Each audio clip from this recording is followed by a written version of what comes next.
Hi, Kevin Henry, editor of Dental Assisting Digest, here today at the ADIA Symposium in New Orleans. Here today with Edie Gibson. And Edie just presented a, how are you? Good. See, I should have followed Linda's advice about the smile and the eye contact. But she just presented a lunch and learn on occupational injuries in the dental practice. And what are some things that you found? What are some tips that maybe you can give our viewers about avoiding these problems? That's a great question. Occupational injury exists in our industry because of chronic repetitive motion. Assistants and hygienists and even people at the front office, the front desk, have occupational injuries to their necks. And it's the repetitive motion and the tilt, the head tilt, and improper positioning and improper posture. So to alleviate the potential damage or surgery, which I had, fusions in my neck, proper alignment of your skeleton while you're sitting and practicing is key. Okay. And there are instruments you can use to help alleviate that and put you in the correct position, like loops with a light on the loops, with a proper ergonomic chair so you rest your arms so you're not holding your arms up all day long. And we did an exercise at the table where we had a group of hygienists and I said, hold your arms up like you would when you're cleaning teeth, and assistants, hold your arms up like you would when you're assisting your doc.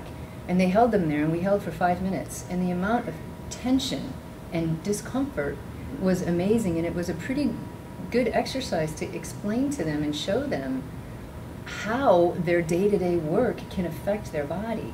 And so the things that you can do to alleviate that would be proper tools. Invest in yourself. Invest in the right loops for yourself. Invest in your own chair because it's you, your profession.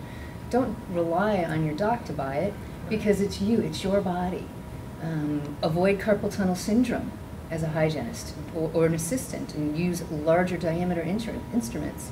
Use ultrasonics instead of hand scaling. There's a lot of things that you can do to stay off the surgical table and have them cut into your spine.